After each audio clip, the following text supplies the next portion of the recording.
আমার এই কাজটা আপনার হচ্ছে বৃষ্টি স্নাত একটা জবা ফুল এই থিমে করা। জবা ফুল আঁকবো, এটা বৃষ্টি বৃষ্টি হচ্ছে এরকম একটা জবা ফুল। জবা ফুল বললে ভুল হবে, জবা ফুলের ডাল আর কি।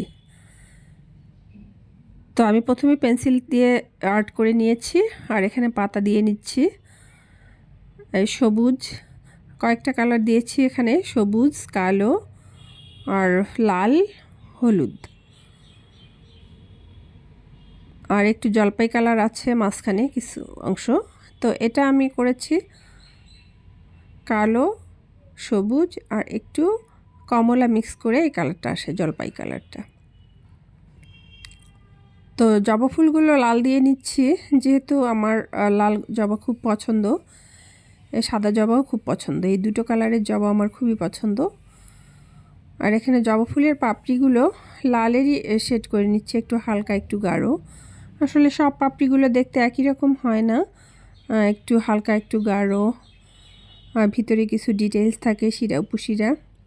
তো এখানে আমি আসলে খুব একটা ডিটেলস করিনি, মোটামুটি বৃষ্টি না তো একটা ফুল করেছি, তো তাই খুব বেশি ডিটেলসে যায়নি ফুলের মাঝখানে বিশেষ করে। আর ব্যাকগ্রাউন্ড তো দেখতেই পাচ্ছিলেন, ব্যাকগ্রাউন্ডটা আমি সবুজ পাতা, কিছু কিছু অংশ জলপাই কালার, কিছু অংশ কালো, এভাবে ব্যাকগ্রাউন্ডটা আমি কমপ্লিট করেছি। আর পাতাগুলো একদম গাঢ় সবুজ দিয়ে নিচ্ছি, যেহেতু বৃষ্টির পর পাতাগুলো দেখতে খুবই উজ্জ্বল লাগে, মনে হয় যেন পাতাগুলো হাসছে।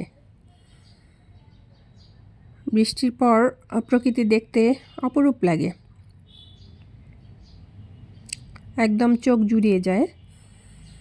তাই আমি এখানে একটু গাঢ় সবুজ দিয়ে নিচ্ছি, একদম তাজা জানতে পাতাগুলো একদম তাজা লাগে যাতে, এরকম করার চেষ্টা করেছি।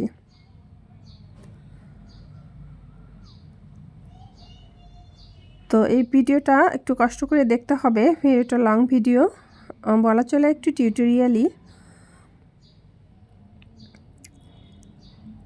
তো ডালের জবা ফুলের ডালের যে অংশটা, এটা কিন্তু আমি গাঢ় জলপাই কালার দিয়ে করে নিয়েছি।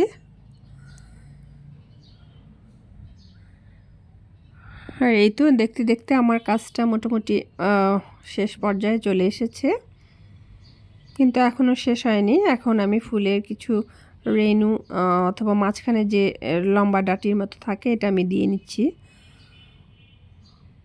তো আমি এখানে কয়েকটা ডাটি দিয়ে নিচ্ছি আসলে সাদা কালার দিয়ে, আর সেই সাদা দিয়েই বৃষ্টি, তো বৃষ্টি পড়ছে।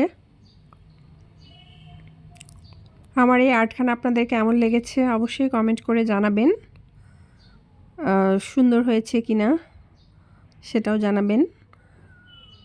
আর গঠনমূলক কমেন্ট করবেন, এলোমেলো কমেন্ট করবেন না, ফলো চাই ফলো দেন, এ ধরনের কমেন্ট করলে